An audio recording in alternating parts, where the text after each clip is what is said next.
Hello friends, ആക്കല്ലേ latest review.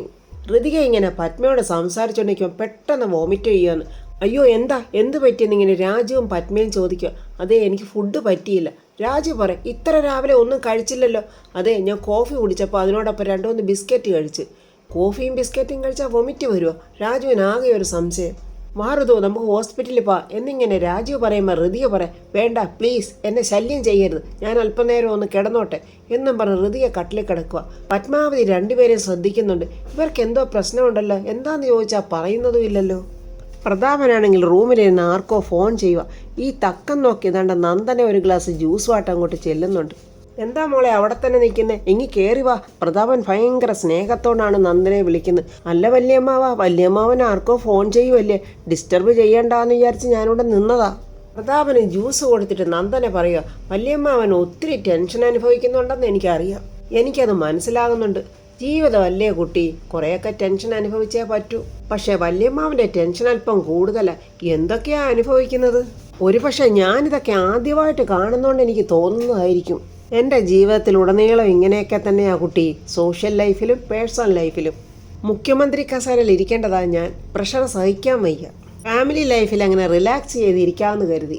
പക്ഷേ എവിടെ, വല്യമാവ ചിലതൊന്നും വല്യമാവൻ കണക്കിലെടുക്കുകയും ചെയ്യരുത്, മനസ്സിലോട്ടതൊന്നും വെക്കുകയും ചെയ്യരുത്, അല്ലെങ്കിൽ വലിയ ഡേഞ്ചറാ. ഞാൻ പിന്നെ പറഞ്ഞില്ലെന്ന് വേണ്ട, ഒന്നാം തരം അഭിനയം അവൾ കാഴ്ചവെച്ചുകൊണ്ടിരിക്കുമ്പോൾ എന്നാണ്ട് അടുത്ത അഭിനയക്കാരി അമ്മായിയമ്മ. ആഹാ, എന്തുവാ അമ്മാവനും മരുമകളോടെ സംസാരിക്കുന്നത്? ചേച്ചി, ഇവളെന്നെ അഡ്വൈസ് ചെയ്തതാ. സത്യം പറഞ്ഞാൽ ഒരു മെഡിറ്റേഷൻ. നന്ദനെ അങ്ങ് പോവുക. അവൾ നല്ല കുട്ടിയാണ് ചേച്ചി, എനിക്ക് അവളെ വളരെ ഇഷ്ടപ്പെട്ടു. അവൾ നല്ല കുട്ടി തന്നെ ആ പ്രതാപ. അല്ലെങ്കിലും പൊട്ടം പ്രതാപ, നിനക്ക് നല്ലവരെ മനസ്സിലാവില്ലല്ലോ. നിന്നെ നശിപ്പിക്കാൻ കൂടെ നിൽക്കുന്നവരെ മാത്രമേ നിനക്ക് നല്ലവരായിട്ട് നിന്റെ കണ്ണിൽ പെടത്തുള്ളൂ. ഇതുപോലെയുള്ള പെൺകുട്ടികളായിരിക്കണം ചേച്ചി തറവാട്ടിലോട്ട് കയറി വരേണ്ടത്. വീട്ടിൽ എന്തൊരു ഐശ്വര്യമായിരിക്കും. നമ്മുടെ വീടിൻ്റെ ഐശ്വര്യമൊക്കെ പോയടാ. ചേച്ചി പറഞ്ഞത് ശരിയാ. ഞാൻ മറ്റൊരു കാര്യം ഇപ്പോൾ ആലോചിക്കുന്നത്, ഒരേ വീട്ടിൽ ഒരിക്കലും ചേരാത്ത പരസ്പരം ആൾക്കാർ ജീവിക്കുന്നത് ഒരിക്കലും ശരിയാവില്ല ചേച്ചി. അയ്യോ പ്രതാപ, ഒരിക്കലും അങ്ങനെ ചെയ്യരുതേ. അവളിവിടെ നിന്നോട്ടെ, അവളൊരു പാവം കുട്ടിയല്ലേ. ചേച്ചി എന്തോ ഈ പറയുന്നത്? അവൾ പാവമാണെങ്കിൽ പിന്നെ പാവങ്ങളായ മനുഷ്യരെ എങ്ങനെ ഇരിക്കും? ചിരിച്ചോണ്ട് കഴുത്തറക്കുന്നവളാണ്, അതിലൊരു സംശയം വേണ്ട. സ്വന്തം മകളെക്കുറിച്ചാണ് പറയുന്നത്. പ്രതാപൻ്റെ ആ മൂഡ് ഓഫൊക്കെ കണ്ടിട്ട് അംബിക മനസ്സിൽ പറയാം, നിന്റെ ഈ ദേഷ്യം കണ്ട് ഞാനൊന്ന് ആസ്വദിക്കാനല്ലയോടാ ഇങ്ങനെയൊക്കെ പറഞ്ഞത്. അവൾ ഇവിടെ നിൽക്കുവാണെങ്കിൽ ഞാനിവിടെ നിന്ന് ഇറങ്ങാൻ പോവാ ചേച്ചി. അയ്യോ നീ അങ്ങനെ ചെയ്യല്ലേ, അഥവാ നീ ഇറങ്ങുവാണെങ്കിൽ ആ നിമിഷം തന്നെ ഞാനും ഇറങ്ങും. ഇനി ഇങ്ങനെ തുടർന്നു പോകാനാണോ ചേച്ചി അവരുടെ ഉദ്ദേശം? ആർക്കറിയാം, നമുക്ക് നോക്കാം മോനെ. പത്മാവതിയുടെ മടിയിൽ തലവെച്ച് കിടക്കുവാണ് ഋതിക. സ്നേഹത്തോടെ പത്മാവതി ഇങ്ങനെ മോളെ തലോടുക. മോളെ എങ്ങനുണ്ട്, ക്ഷീണം മാറിയോ? അതൊക്കെ അപ്പോഴേ മാറിയമ്മേ. മോളിത് എങ്ങോട്ടിറങ്ങിപ്പോവാ? എനിക്ക് പുറത്തൊന്ന് പോകേണ്ട ആവശ്യമുണ്ട്. അയ്യോ മോളെ, ഈ സുഖമില്ലാതിരിക്കുമ്പോഴോ? അത് വൊമിറ്റ് ചെയ്തതല്ലേ അമ്മേ, അതൊന്നും സാരമില്ല. രാജുവിനെ ഋതിയ മൈൻഡ് ചെയ്യുന്നതേ ഇല്ല. രാജു പറയും, പുറത്തു പോവാണെങ്കിൽ ഞാനും കൂടെ വരാം. വേണ്ട ഋതു, ഞാൻ കൂടെ വരാൻ. ഋതു വേണ്ടെന്നല്ലേ പറഞ്ഞത്? പത്മാവതി ചോദിക്കും, എന്താ മോളെ ഇതൊക്കെ? എവിടെ പോയാലും നിങ്ങൾ രണ്ടുപേരോട് ഒരുമിച്ചല്ലേ പോന്നെ, ഒറ്റയ്ക്ക് പോയി ശീലിക്കണ്ടേ അമ്മേ എന്നും പറഞ്ഞ് ഋതിക അവിടെ നിന്ന് ഇറങ്ങി പോവുക. എന്താ മോനെ പ്രശ്നം? എനിക്കറിയില്ലമ്മേ, ഇതൊരു വല്ലാത്ത പ്രശ്നമായി പോയല്ലോ. എന്തെങ്കിലും കാര്യമുണ്ടെങ്കിൽ അതൊക്കെ പറഞ്ഞു തീർക്കണം മോനെ.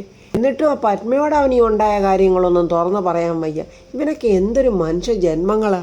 പത്മയോടുണ്ടായ കാര്യങ്ങളൊക്കെ പറഞ്ഞിരുന്നെങ്കിൽ പത്മ അതെല്ലാം മാറ്റിക്കൊടുത്താന്. ഇതിപ്പോൾ കാലചക്രം തിരിഞ്ഞു വീഴുന്ന പോലെ ആയിപ്പോയി. ഋതിയ പ്രതാപൻ്റെ മകള് തന്നെയാണെന്ന് തെളിയിക്കുക. പ്രതാപൻ പത്മയെ സംശയിച്ച് അവരുടെ ജീവിതം നശിപ്പിച്ചതുപോലെ തന്നെ ഇപ്പോൾ ഋതിക രാജുവിനെ സംശയിച്ച് അവൾ അവളുടെ ജീവിതം നശിപ്പിക്കുവാണെന്നാണ് തോന്നുന്നത്. മോനെ, ഞാൻ വീണ്ടും പറയാം, എന്താണെന്ന് വെച്ചാൽ നിങ്ങളത് പറഞ്ഞു തീർക്കണം, അല്ലെങ്കിൽ മനസ്സിനൊരു സമാധാനവും കിട്ടില്ല. ശരി അമ്മേ, ഞാൻ വീട് വരെ ഒന്ന് പോയിട്ട് വരട്ടെ എന്നും പറഞ്ഞ് രാജു അവിടെ നിന്ന് പോവുക. വേണുവേട്ടനാണെങ്കിൽ നല്ല മൺമട്ടിയൊക്കെ തൂത്തുകൊണ്ട് വെളിയിലോട്ട് വരിക. രാധമ്മ ചോദിക്കുക, വേണുവേട്ടൻ എന്താ ഉച്ചപ്രാന്തുണ്ടോ? ഇപ്പോൾ ഒരു വെയിലത്ത് ഈ മൺമട്ടി എടുത്തോണ്ട് എങ്ങോട്ട് പോവുക? ആ നടുതലയ്ക്കൊക്കെ ഒന്ന് തടവെടുക്കണം. എത്ര വെയിൽ കൊണ്ടതാ ഞാൻ, എനിക്ക് ഈ വെയിലൊന്നും ഒരു പ്രശ്നമേ അല്ല. വേണുവേട്ടൻ്റെ പ്രായമായ കാര്യമൊന്നും മറക്കല്ലേ. പ്രായമായെന്നോ? എനിക്കോ? നീ വെറുതെ തമാശ പറയാതെ രാധമ്മേ. വേണുവേട്ടാ, ആയുഷുവിന് വയസ്സിപ്പോൾ 12 അയ്യോ അത് ശരി, അപ്പോൾ അടുത്ത കൊല്ലം കുഞ്ഞിന് 13 വേണുവേട്ടാ, വെറുതെ തമാശ പറയല്ലേ. എടി, പ്രായം പറഞ്ഞ് മനുഷ്യൻ്റെ കോൺഫിഡൻറ്റ് വെറുതെ നീ കളയല്ലേ. പ്രിയ അത് കണ്ടിട്ട് അച്ഛ, നട്ടുച്ച നേരത്തെ അച്ഛനെയും മമ്മട്ടിയും തോളിൽ വെച്ചുകൊണ്ട് പോകുന്ന കണ്ടിട്ട് ചിരി വരുന്നു. ആഹാ, തുടങ്ങിയല്ലോ എൻ്റെ മോള് അച്ഛൻ്റെ തലയിൽ ഓംലെറ്റ് അടിക്കാൻ. എന്തെങ്കിലും ഒരു തൊഴിൽ ചെയ്യുവോ? അതും അവൾ ചെയ്യത്തില്ല. അല്ലെങ്കിലും അടങ്ങി ഒതുങ്ങിയിരിക്കുന്ന സ്വഭാവം ഈ മനുഷ്യന് പണ്ടേ ഇല്ല. ഇങ്ങനെ രാധമ്മ പറഞ്ഞുകൊണ്ടിരിക്കുമ്പോൾ തന്നെ രാജു അങ്ങോട്ട് വരുന്നുണ്ട്. പ്രിയ ചോദിക്കുക, രാജു നിന്റെ ബൈക്കിൻ്റെ പുറയിൽ ഇപ്പോൾ ഒന്നുമില്ലേ? അതെന്താ ചേച്ചി? സ്ഥിരമായിട്ട് നിന്റെ ബൈക്കിൻ്റെ പുറകെ ഒരാളുണ്ടാവുമല്ലോ, ആ ആളിനെ കണ്ടില്ല, അതുകൊണ്ട് ചോദിച്ചതാ. ചേച്ചി എന്നെ കളിയാക്കിയതാണോ? ഞാൻ കളിയാക്കിയതൊന്നുമല്ല, കാര്യമായിട്ട് തന്നെ ചോദിച്ചത്. ഋതുമോൾ എവിടെ? എന്നാൽ പിന്നെ ചേച്ചിക്ക് അതങ്ങ് നേരിട്ട് ചോദിച്ചാൽ പോരെ, എന്തിനാ ഇങ്ങനെ വളച്ചൊടിക്കുന്നത്? എടാ മോനെ, ഇവള് വെറുതെ വഴക്കുണ്ടാക്കാനായിട്ട് നിൽക്കുക, എന്നെ ചുമ്മാതെ കാര്യങ്ങളൊക്കെ വളച്ചൊടിക്കും. അമ്മേ, ഞാൻ കാര്യങ്ങൾ വളച്ചൊടിക്കുന്നതോ ഒന്നുമല്ല. പിരിയാനാവാത്ത ഇണക്കുരുവികളെ പോലെ ഇവനും ഋതുമോളും ഒരുമിച്ച് യാത്ര ചെയ്യാറുള്ളു. ഇപ്പോൾ ആ ഒരാളെ കൂടെ കണ്ടില്ല, അതാ ഞാൻ ചോദിച്ചത്. എന്തു പറയാനാ? പെട്ടെന്ന് രാജു പറയാം, ഋതു പുറത്തു പോയിരിക്കുക. അത് കേട്ടിട്ട് പ്രിയ, ഏത് പുറത്ത്? അരുവിപ്പുറത്തോ അതോ പള്ളിപ്പുറത്തോ? അമ്മയ്ക്കറിയാവോ, ഋതുമോൾ ഒറ്റയ്ക്ക് എങ്ങും പോവില്ല. എവിടെങ്കിലും പോകണമെങ്കിൽ ഇവനുമായിട്ടേ പോകും. അങ്ങനെ ഇവനെ ഇല്ലാതെ ഒറ്റയ്ക്ക് പോയിട്ടുണ്ടെങ്കിൽ എന്തോ കാരണമുണ്ട്, ഇവനുമായിട്ട് വഴക്ക് കൂടിയിട്ടുണ്ടാവും. സത്യം പറയടാ, നിങ്ങൾ തമ്മിൽ വഴക്കല്ലേ? രാജു ഒന്ന് ഞെട്ടിയിട്ട്, ആവശ്യമില്ല ഒന്നും പറയല്ലേ, ഞങ്ങൾ തമ്മിൽ ഒരു വഴക്കുമില്ല. എടീ പ്രിയെ, അവർ തമ്മിൽ എന്തെങ്കിലും പ്രശ്നം ഉണ്ടെങ്കിൽ അത് അവർ തമ്മിൽ അങ്ങ് തീർത്തോളൂ. നീ എന്തിനാ ഇതിനകത്തൊക്കെ ഇടപെടുന്നത്? എന്താ അമ്മ അങ്ങനെ പറഞ്ഞത്? ഞാൻ ഇവൻ്റെ മൂത്ത ചേച്ചിയാ. ഇവനെ ചോദ്യം ചെയ്യാനുള്ള അധികാരം എനിക്കുണ്ട്. ഈ ചോദ്യം ചെയ്യാനും ഭേദ്യം ചെയ്യാനും നീ ആരാ? സ്ഥലം DSPയോ? പ്രിയെ, നിനക്ക് നല്ല തല്ല് കിട്ടാത്തതിൻ്റെ കുറവുണ്ട്. ആ പാവം ജയൻ നിന്നെ പേടിച്ച് ജീവിക്കുമല്ലേ? എൻ്റെ അമ്മ കരുതുന്ന പോലെയല്ല. ഇവർ തമ്മിൽ എന്തെങ്കിലും വഴക്കോ പിണക്കോ ഉണ്ടെങ്കിൽ അത് പറഞ്ഞ് തീർക്കണം. അതുകൊണ്ടാണ് ഞാൻ ചൂടാകുന്നത്. ഒരെണ്ണം താണ്ട് ഇവിടെ ഡിവോഴ്സ് വരെ ആകാനായിട്ട് നിൽക്കുക.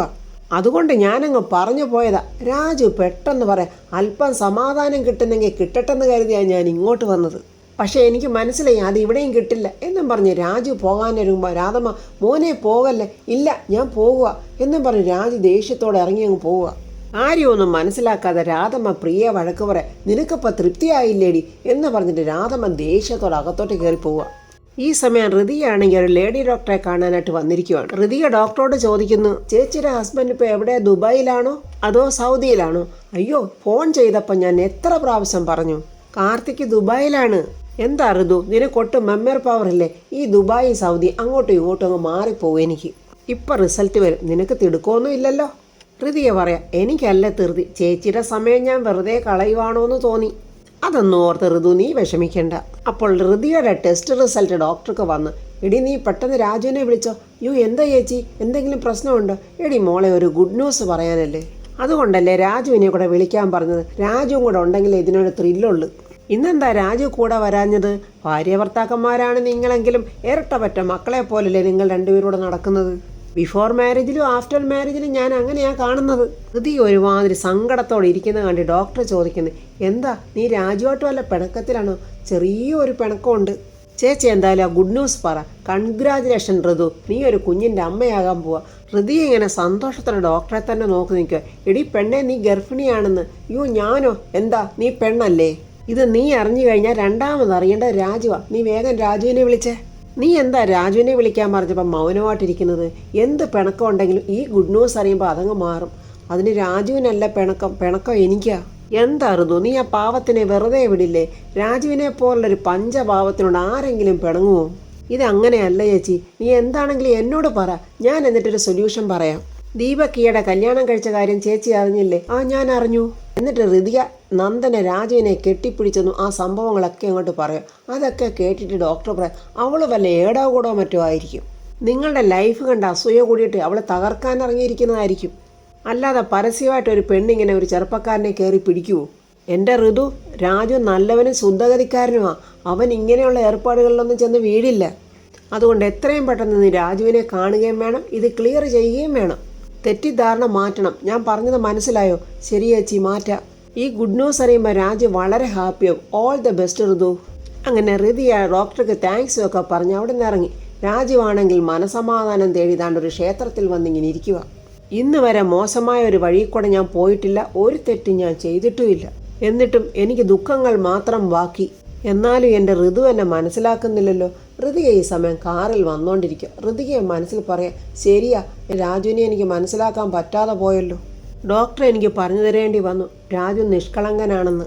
രാജു ഒരു പാവമാണെന്ന് എന്നേക്കാൾ കൂടുതൽ മറ്റാർക്കാ അറിയാവുന്നത്.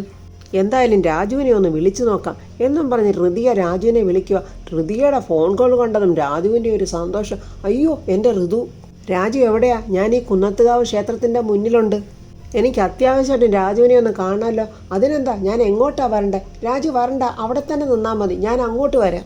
അങ്ങനെ രണ്ടുപേരുടെയും മനസ്സിലെ കാർമേഘമൊക്കെ നീങ്ങി രണ്ടുപേരും പരസ്പരം ഇങ്ങനെ സന്തോഷത്തോടെ ഋതിക കാറിലും രാജു ക്ഷേത്രത്തിലും ഇങ്ങനെ നിൽക്കുക. പ്രതാപൻ ഇരുന്നുകൊണ്ട് ചിന്തിച്ചു കൂട്ടുക, എന്നോട് ഇത്ര വഞ്ചന കാണിച്ചിട്ടും അവൾക്ക് എത്ര ധൈര്യം എൻ്റെ മുഖത്തോട്ട് നോക്കാൻ.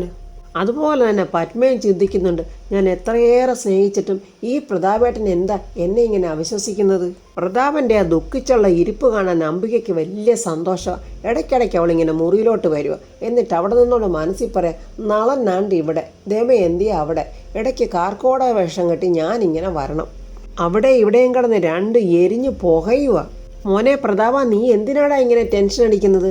ചിലതൊക്കെ കണ്ടില്ലെന്നും കേട്ടില്ലെന്നും അങ്ങ് വെച്ചേക്കണം. അങ്ങനെ കണ്ടില്ല കേട്ടില്ല എന്നും വെച്ച് എങ്ങോട്ട് ഓടി ഒളിക്കാനൊന്നും പറ്റില്ല ചേച്ചി. ഇതൊക്കെ എൻ്റെ മനസ്സിൻ്റെ പ്രശ്നമാണ്. മോനെ പ്രതാപ, ഞാൻ പറയുന്നത് നീ ഒന്ന് കേൾക്ക്. നീ ഈ മുറിക്കകത്ത് തന്നെ ഇങ്ങനെ അടയിരിക്കാതെ പുറത്തോട്ടൊക്കെ ഒന്ന് ഇറങ്ങ്. പുറത്തോട്ടിറങ്ങി 4 ആളുകളെ കാണ്. അപ്പോൾ മനസ്സിൻ്റെ പ്രശ്നമൊക്കെ അങ്ങ് മാറും. നീ എത്ര വലിയ ജനകീയനായിരുന്നു. കൂടെ ഒരു ജനക്കൂട്ടമില്ലാതെ നിനക്ക് ജീവിക്കാൻ പറ്റുമായിരുന്നോ? അതൊക്കെ ശരിയാ ചേച്ചി. ആ CM ഉൾപ്പെടെ പറഞ്ഞതൊക്കെ ചേച്ചി കേട്ടതല്ലേ. പിന്നെ CM അയാളോട് പോയി പണി നോക്കാൻ പറ. CM ഉൾപ്പെടെ എല്ലാവരും എന്നെ കുറ്റപ്പെടുത്തുകയല്ലേ ചേച്ചി. ഞാൻ നട്ടലില്ലാത്തവൻ, ഭാര്യയെ സംശയിക്കുന്നവൻ, കൊള്ളരുതാത്തവൻ. എടാ പറയുന്നവർ പറയട്ടടാ. എടാ മോനെ, നിനക്കറിയില്ലേ 1000 കുടങ്ങളുടെ വായി മൂടിക്കെട്ട, പക്ഷെ ഒരു മനുഷ്യൻ്റെ വായി മൂടിക്കെട്ടാൻ പറ്റുമോ? ആ പത്മ ഇവിടെ വന്നിരിക്കുന്നതുകൊണ്ടാ എനിക്ക് പുറത്തിറങ്ങാൻ വിഷമം. എല്ലാവരും വിചാരിച്ചിരിക്കുന്ന പ്രശ്നങ്ങളൊക്കെ തീർന്നുവെന്നാ. എന്തൊരു നാണക്കേടാ മറ്റൊരുത്തിനോട് അന്തി ഉറങ്ങിയ ഭാര്യയെ ഞാൻ സ്വീകരിച്ചെന്നായിരിക്കും മറ്റുള്ളവരൊക്കെ കരുതിയിരിക്കുന്നത്. പ്രതാപൻ അങ്ങനെ പറഞ്ഞത് അംബികയ്ക്ക് എന്തോരം സന്തോഷം. അവൾ മനസ്സിൽ പറയും, അടുത്തതായിട്ട് വേറൊരു വേല വെക്കാം, അതായിരിക്കും കുറച്ചുകൂടെ നല്ലത്. എടാ മോനെ, അവളെ നീ തിരിച്ച് സ്വീകരിച്ചു എന്നാണല്ലോ പൊതുജനം കരുതിയിരിക്കുന്നത്. ആ ഒരു നാണക്കേട് മാറ്റാൻ ചേച്ചി ഒരു വഴി പറഞ്ഞുതരാം. ഒരേ ഒരു വഴി, അത് മാത്രമേ ഉള്ളൂ. ചേച്ചി എന്താ കാര്യമെന്ന് വെച്ചാൽ പറ. ആ പവിത്രയെ നീ അങ്ങ് കല്യാണം കഴിക്കേ. എന്താ ചേച്ചി, എന്താടാ, നിനക്ക് അത്രയ്ക്കുള്ള പ്രായമൊന്നും ആയിട്ടില്ല. ചേച്ചി എന്തൊക്കെയായി പറയുന്നത്? എനിക്ക് എൻ്റെതായിട്ടുള്ള വ്യക്തിത്വമില്ലേ? എടാ മോനെ, വ്യക്തിത്വവും കല്യാണവും തമ്മിൽ എന്താ ബന്ധം? എടാ പൊന്നു മോനെ, ഞാൻ മരിച്ചു കഴിഞ്ഞാൽ നിനക്ക് നാഴി വെള്ളം തരാൻ ഈ ഭൂമിയിൽ ആരുണ്ട്? ചേച്ചി എന്തൊക്കെ പറഞ്ഞാലും അതൊന്നും ശരിയാവില്ല ചേച്ചി. എന്നാ വേണ്ട. എന്നാലൊരു കാര്യം ചെയ്യാം, നീ ശരിക്കും അവളെ കല്യാണം കഴിക്കണ്ട. പുറം ലോകത്ത് നീ പവിത്രയെ കല്യാണം കഴിച്ച പോലെ ഒരു നാടകം നമുക്ക് കളിച്ചാലോ? എടാ മോനെ, അത് വെറും ഒരു നാടകം മാത്രമാ. അതറിയുന്ന നിമിഷം പത്മ ഇവിടുന്ന് അങ്ങ് സ്ഥലം വിടും. പിന്നെ ഈ പരിസരത്ത് പോലും പത്മ വരില്ല. അതൊന്നും ശരിയാവില്ല ചേച്ചി. നീ ഒന്ന് ആലോചിച്ച് നോക്കു മോനെ. പ്രതാപൻ്റെ ഉള്ളിലോട്ടൊരു തീ കോരി കൊടുത്തിട്ട് അംബിക അങ്ങ് പോയി. എൻ്റെ ഋതുവിൻ്റെ പിണക്കമൊക്കെ മാറിയല്ലോ എന്ന് സന്തോഷത്തിൽ രാജു ഇങ്ങനെ ഋതിയെ തന്നെ നോക്കി നിൽക്കുക. കാണാത്തോണ്ട് പെട്ടെന്ന് ഫോൺ ചെയ്യുന്നു. ഋതു എവിടെ എത്തി? ഞാനിപ്പോൾ അങ്ങോട്ട് വന്നുകൊണ്ടിരിക്കുക, അടുക്കാറായി രാജു എന്നിങ്ങനെ ഋതിയെയും പറയുക. എൻ്റെ ഈശ്വര, മഴക്കാറ് മാറിയെന്നാ തോന്നുന്നു. ആശ്വാസം. രാജു അങ്ങനെ സന്തോഷത്തിൽ നിൽക്കുക. ഋതിയയ്ക്കും രാജുവിനെ കാണാഞ്ഞ് ധൃതിയായി. ഡ്രൈവറോട് പറയുന്നുണ്ട്, ഒന്ന് വേഗം പോകൂ. ഒരിക്കലും രാജുവും ഋതിയെ ഒന്നിക്കരുതെന്ന് പ്ലാൻ ചെയ്തിരിക്കുന്ന നന്ദന ദാണ്ട ആ ക്ഷേത്രത്തിൽ എത്തിയിട്ടുണ്ട്. രാജു അവളെ കണ്ടതും അവൻ്റെ നല്ല ജീവൻ പോയി ഇങ്ങനെ നിൽക്കുക. എൻ്റെ ദൈവമേ, പടപേടിച്ച് പാലക്കാട് എത്തിയപ്പോൾ പാലയിൽ നിന്ന് ദാണ്ട ചുടലേശി. ഈ മാരണം എന്തിനാ ഇവിടെ വന്നത്? ഇവിടെ നിന്നാൽ ശരിയാവില്ല, എത്രയും പെട്ടെന്ന് അങ്ങോട്ട് മാറി നിൽക്കുക. ഋതു വരുമ്പോൾ എന്നെ വിളിക്കുമല്ലോ എന്നും പറഞ്ഞ് രാജു ഓടി മാറി ഒരിടത്ത് നിൽക്കുക. അങ്ങനെ ഋതിയെ കാണാനുള്ള സന്തോഷത്തിൽ നിൽക്കുമ്പോൾ അവൻ്റെ തോളത്തൊരു കൈ. പെട്ടെന്ന് വന്നോ എന്ന് ചോദിച്ചുകൊണ്ട് തിരിയുമ്പോൾ ചിരിച്ചോണ്ട് നിൽക്കുന്ന നന്ദനയാണത്. നീയോ? രാജു എന്താ ഇവിടെ? എന്താ രാജു നിന്ന് പരുങ്ങുന്നത്? എനിക്ക് പരിങ്ങലൊന്നുമില്ല. നീ എന്താ ഇവിടെ? ഞാൻ അമ്പലത്തിൽ വന്ന രാജു അവിടെ നിൽക്കുന്നുണ്ട്, എന്നാൽ കണ്ടിട്ട് പോകാമെന്ന് കരുതി. അയ്യോ എൻ്റെ പൊന്ന് നന്ദനെ. അത്രയും പറഞ്ഞപ്പോഴേ അവൾക്ക് ഭയങ്കര സന്തോഷം. അയ്യോ എനിക്ക് ആശ്വാസമായി. എന്നെ പൊന്നേന്നൊന്ന് വിളിച്ചല്ലോ. എടി, നിന്നെ പൊന്നേന്നൊന്നും വിളിച്ചതല്ല, നീ കാരണം എൻ്റെ ലൈഫാകെ തകർന്ന്. ഇനി മേലല്ല എൻ്റെ ലൈഫ് തകർക്കാൻ നീ വന്നു പോയേക്കരുതെന്നാ പറഞ്ഞ്. അയ്യോ രാജു, ആ ഋതിയെ ഇങ്ങനെ തെറ്റിദ്ധരിക്കുന്നതിന് ഞാൻ എന്ത് ചെയ്യാനാ? ഋതികയുടെ സ്ഥാനത്ത് ഞാനായിരുന്നെങ്കിൽ ഞാൻ അങ്ങനെയൊന്നും തെറ്റിദ്ധരിക്കില്ലായിരുന്നു. ദേവിയേത്, നീ ഇവിടെ നിന്ന് പോകാവോ നന്ദനെ? ഞാനെന്തിനാ പോകുന്നത്? ഞാൻ രാജുവിനെ കാണാനല്ലേ വന്നേ. നീ എന്തിനാ എന്നെ കാണുന്നത്? എന്നെ കാണാൻ എൻ്റെ ഭാര്യയുണ്ട്. മറ്റാരും എന്നെ കാണുന്നതിൽ എനിക്ക് താല്പര്യമില്ല. രാജു എന്തിനാ എന്നെ അവോയ്ഡ് ചെയ്യുന്നത്? ഞാൻ പിന്നെ എന്തിനാടി നിന്നെ സ്വീകരിക്കണോ? എനിക്ക് എൻ്റെ ലൈഫിൽ എൻ്റെ ഋതു മാത്രം മതി, മറ്റൊന്നും എനിക്ക് വേണ്ട. അതെന്താ രാജു അങ്ങനെയൊക്കെ പറയുന്നത്? ഞാൻ ഋതിയേക്കാൾ സുന്ദരിയല്ലേ? അതൊന്നും എനിക്കറിയില്ല. എൻ്റെ കണ്ണിൽ ഈ ലോകത്ത് ഏറ്റവും വലിയ സുന്ദരി എൻ്റെ ഋതുവാ. എൻ്റെ ഋതുവിനെ ഞാൻ സ്നേഹിക്കുന്ന പോലെ മറ്റാരെയും ഞാൻ സ്നേഹിക്കുന്നില്ല. പക്ഷേ രാജു, ഋതിക രാജുവിനെ സ്നേഹിക്കുന്നതിനേക്കാളും കൂടുതൽ ഞാൻ രാജുവിനെ സ്നേഹിക്കുന്നുണ്ട്. എൻ്റെ നന്ദനെ, നീ ഇനി എൻ്റെ ജീവിതത്തിൽ പ്രശ്നം ഉണ്ടാക്കല്ലേ. ഞങ്ങളുടെ പ്രശ്നങ്ങളൊക്കെ ഒരുവിധം സോൾവായി വന്നുകൊണ്ടിരിക്കുക. ഋതു എന്നെ കാണാനായിട്ട് ഇങ്ങോട്ട് വരുന്നുണ്ട്. ഞങ്ങൾ തമ്മിൽ ഇവിടെ വെച്ച് കാണാമെന്ന് പറഞ്ഞിട്ടുമുണ്ട്. അതുകൊണ്ട് ദയവ് ചെയ്ത് നീ ഇവിടുന്ന് പോകണം. ഇത് വല്ലതും ഈ നന്ദനയോട് ഈ പൊട്ടന് പറയേണ്ട കാര്യമുണ്ടോ? അവൾ പോവുമോ? അവൻ്റെ ജീവിതം താറുമാറാക്കാൻ അവൻ തന്നെ താണ്ട വഴിയൊരുക്കി കൊടുക്കുക. അവിടെ മനസ്സിലെ പക എന്താണെന്ന് വല്ലതും ഇവൻ അറിയാവോ? അവൾ ചോദിക്കോ, ആഹാ ഋതിക ഇങ്ങോട്ട് വരുന്നുണ്ടോ? ആ വരുന്നുണ്ട്, ഇനിയെങ്കിലും ഞങ്ങളെ വെറുതെ വിട് നന്ദനെ എന്നിങ്ങനെ അവൻ പറയുക. എന്നാൽ ഇന്ന് ഞാൻ എല്ലാം ശരിയാക്കി തരാടാ എന്ന ഭാവത്തിൽ നന്ദനെ അവിടെ നിൽക്കുന്നുണ്ട്. അപ്പോൾ ഫ്രണ്ട്സ്, എല്ലാം മറന്ന് സന്തോഷത്തോടെ ഋതിക രാജുവിൻ്റെ അടുത്തോട്ട് ഓടി വരുമ്പോൾ അവിടെ നന്ദനെ കാണുമ്പോൾ എന്തായിരിക്കും ഋതികയുടെ മനസ്സിൽ? സ്വാഭാവികം, ഋതിക സംശയിക്കുന്നതിൽ തെറ്റില്ലല്ലോ. പക്ഷേ സത്യം എന്താണെന്ന് ഋതിക മനസ്സിലാക്കുന്നതുമില്ല. രാജു അതിൻ്റെ സത്യങ്ങളൊന്നും ശരിക്കിട്ട് പറഞ്ഞു കൊടുക്കുന്നതുമില്ല. ആരോട് ഇതൊക്കെ പറഞ്ഞാൽ അതൊക്കെ പ്രോബ്ലം സോൾവ് ആക്കി കൊടുക്കുമോ അവരോടൊട്ട് രാജു പറയത്തതുമില്ല. ഇനി എന്നേക്കുമായി രാജുവിൻ്റെ ജീവിതത്തിൽ നിന്ന് ഋതിക ഒഴിഞ്ഞങ്ങ് പോകുമോ എന്നൊന്നും പറയാൻ പറ്റില്ല. ഇനി എന്താണ് നാളെ നടക്കാൻ പോകുന്നത് നമുക്ക് നാളത്തെ റിവ്യൂവിൽ കാണാം. എൻ്റെ ഈ റിവ്യൂ ഇഷ്ടപ്പെട്ടാൽ ലൈക്കും കമൻസും, സബ്സ്ക്രൈബ് ചെയ്യാത്തവർ സബ്സ്ക്രൈബ് ചെയ്യണേ.